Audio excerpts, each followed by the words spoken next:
Hello guys, আসসালামু আলাইকুম, come back with my new video. তো ভিউয়ার্স, আশা করি সকলেই ভালো আছেন। তো আলহামদুলিল্লাহ আমিও ভালো আছি। তো বরাবরের মতো নতুন একটা ভিডিও নিয়ে আপনাদের সামনে হাজির হয়েছি। আর ভিডিওটা শুরু করতেছি হলো রাত্রে।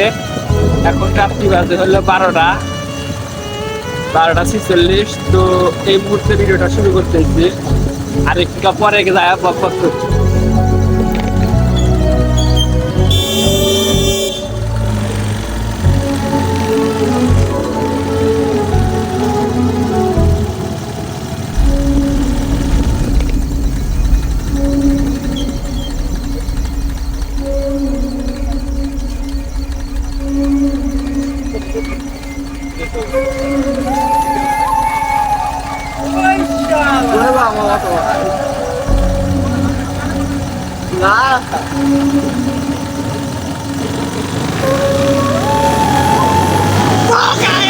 এখন দেখবো কতটা আনন্দে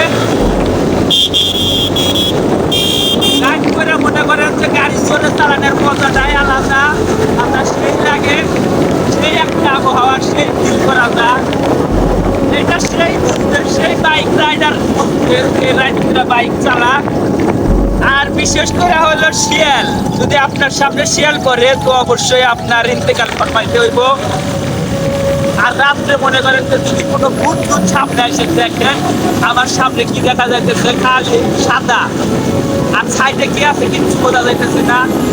তো এটা সতর্ক অবলম্বন করে চালাইবেন।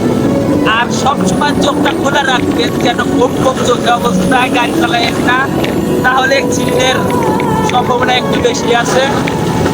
আর যাই হোক, রাত্রে গাড়ি চালাইতে হলে অবশ্যই মনে করেন যে রাস্তার সাইডে যদি কিছু থাকে, ধরেন রাস্তার সাইডে টাকা পয়সা ফালায় রাখছে, আপনি মনের ভুলেও ওই টাকাটা তুলতে যাইবেন না। কিংবা একটা সুন্দরী একটা মেয়ে রয়েছে, সুন্দরী একটা মেয়ে আপনাকে ডাকতেছে যে আইসেন। আপনাকে যদি সুন্দরী মেয়ে যদি কয় যে আইসো আমাকে করো ও আলাপ করো, আপনি মনের ভুলে ওই সুন্দরী মেয়ের দিকে তাকাইবেন না। এবং সুন্দরী মেয়েটাকে দেওয়ার জন্য যদি হেল্প চায়, হেল্পও করবেন না, তাহলে কিন্তু খামকে বেরা যাইবেন, বিশাল একটা খামকে।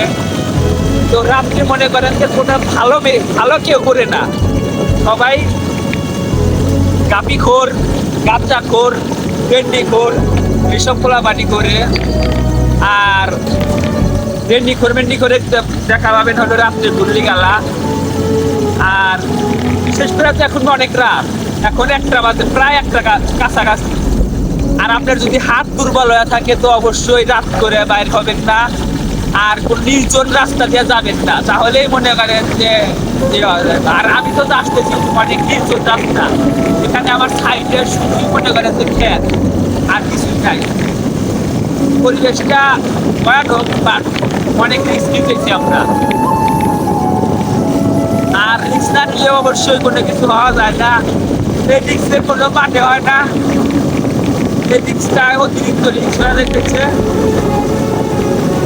যাই হোক, ব্যাপার না। আর এটা একটা বিল, এই বিলে এখানে আমাদের এখানে নতুন পানি আসছে, কিংবা এই যে শিয়াল ভয়ে পালাইছে। যাই হোক, যে কথা বলতেছিলাম যে এখানে নতুন বর্ষার পানি হয়েছে, আর অনেক সুন্দর একটা পরিবেশ। আমি দিনে আসছিলাম, আপনাদেরকে দিনের পরিবেশ দেখাবো। হয়তো এখন সাপ আমাদের মাথায় সামনে করতে পারে, রাসেল ভাইপার সাপও আছে আমাদের এখানে। আমি তেমন দেখি নাই, কিন্তু শুনছি পরিতলা হয়তো বাড়াইছে যে সামনে নাকি রাসেল ভাইপার। ও এটা করি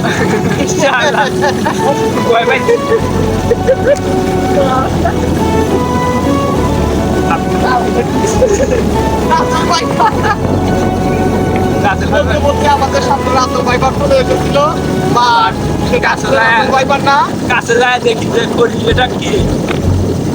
এই আগের দিন মনে হচ্ছে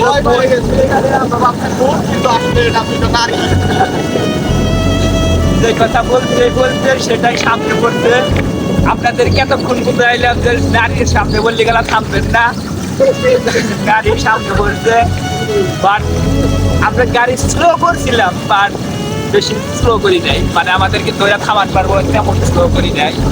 আর আমার গাড়ি তো মনে করেন যে এক গিয়ারে আছে, 2 গিয়ারে আছে, যেই মনে করেন যে ধরতে আসবে সেই অস্থির লেভেলের টান হবে, কোনো দেখা দেখি নাই।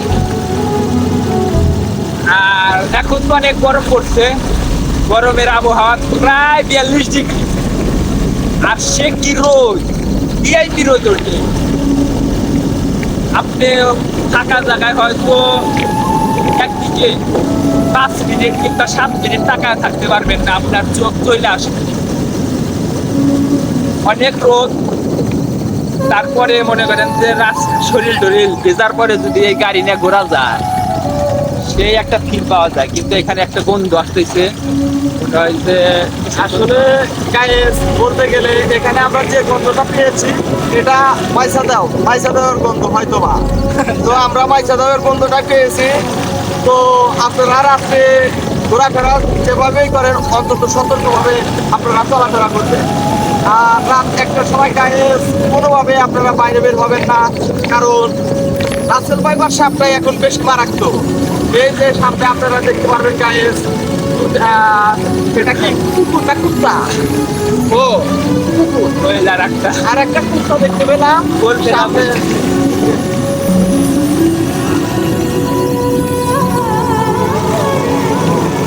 অনেক পথ আইলাম, তাও মনে করেন যে কয় কিলো, 2 কিলো আসলাম। 2 কিলো ঘুরেই মনে করেন যে শরীরটা একটা ঠান্ডা ঠান্ডা ফিল পাওয়া যাচ্ছে। Guys, আপনারা যদি এখন আমরা যাচ্ছি চন্দনকাঠি চা স্টলে, যদি আপনারা চা খেতে চান, অনেক সুন্দর চা বানায় আমাদের এই ভাই। তো ভাই আপনারা যদি কেউ চা পছন্দ করে থাকেন তাহলে অবশ্যই আমাদের সাথে দেখা করেন এবং আমাদের এই চন্দনকাঠিতে এসে আপনারা চা খেয়ে যাবেন। কিন্তু টাকাটা আপনাদের কিন্তু দিতে হবে, আমরা টাকা দিতে পারবো না ভাই। সামনে কিছু দেখা যাচ্ছে। আর গাইস আপনারা লক্ষ্য করতে পারছেন আমাদের রাস্তার চলার সময় সামনে কি যেন দেখা যাচ্ছে, এটা কি ভূত হবে, ভূত না পেত্রি না প্রেতাত্মা? ও এটা আসলে বলতে গেলে একজন মানুষ, তিনি কিন্তু নেশা করে, অবশ্যই তিনি নেশা করে, রাইট, কারণ এত রাত করে বের হবে নাকি? এত রাত্রে বাল কাছার দিয়ে তিনি রাস্তায় হাঁটাহাঁটি করছেন। বাল কাছার দেওয়ার রাস্তায় ওটা আসলে কিছু খাইছে, হয় ট্রেনটি আটা ও দূরে এক পথে গেল। উত্তরতলাটি বাজার দিয়ে দিল টাকা কষ্ট।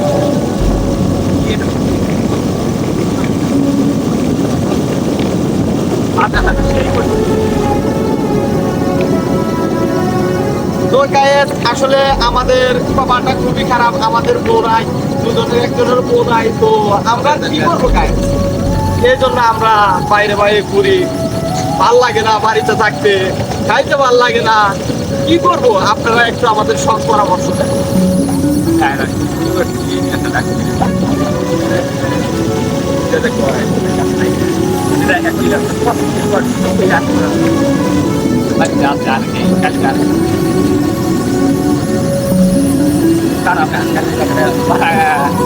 ব্লগ করবো তো গাইস, হয়তো এখন থেকে প্রতিদিন আমাদের রাত্রের ব্লগটা পাবেন, রাত্রে আমরা কি করি। এখানে দেখা যাচ্ছে রাস্তার ধারে কেউ যাতে খুব ভালো রাখছে, হয়তো কোনো একজন মুসল্লি রাস্তায় হয়তো করেছিল, তার জন্য ভালো একটা জায়গা আর রাইখা দিচ্ছে, যেন নেক্সট টাইম হয়তো কারো দরকার পড়লে সে নিতে পারবে। আর আপনাদের মধ্যে কারো যদি ভূত দেখার ইচ্ছা থাকে তাহলে অবশ্যই আমাদের সাথে যোগাযোগ করবেন, আমাদের সাথে ঘুরতে বের হবেন একদিন, আমরা আপনাদের ভূত দেখাবো। আমাদের সাথে প্রতিদিন ভূতের দেখা হয়। রাত্রে 1টা থেকে 2টার সময় মনে করেন যে ভূতের দেখা পাই আমরা। এখন হয়তো বাজে কত 12টা 55, আর আধা ঘন্টা পরে মনে করেন যে ভূতের দেখা পাবো। আর আজকে আসার সময় হয়তো মাইসা দেওয়ার দেখা পাইলাম, আমাদেরকে ডিস্টার্ব করলো না, আমরাও ওদেরকে কিছু করে নেই, তার জন্য আমাদেরকে ডিস্টার্ব করলো না। তা হয়তো আমাদেরকে রাস্তার মাঝখানে আটকালি তো আমার পিছনে যে আছে সে তো একটা রাইতো। হয়তো শুনছি ন্যাংটা হলি বলে বিশ্বদেও ভূত ভূত সামনে আসে না। তুমি বিশাল আকাশের আর যদি আর সামনে একটু কালা হওয়া থাকে তাহলে কয় এ এত কালা কে রে, তাহলে ওই তো কেন বইরা থাকে। তো অবশেষে আসলাম। আমরা আমাদের যে চায়ের দোকান পেয়ে গেছি, তো গায়ে আপনারা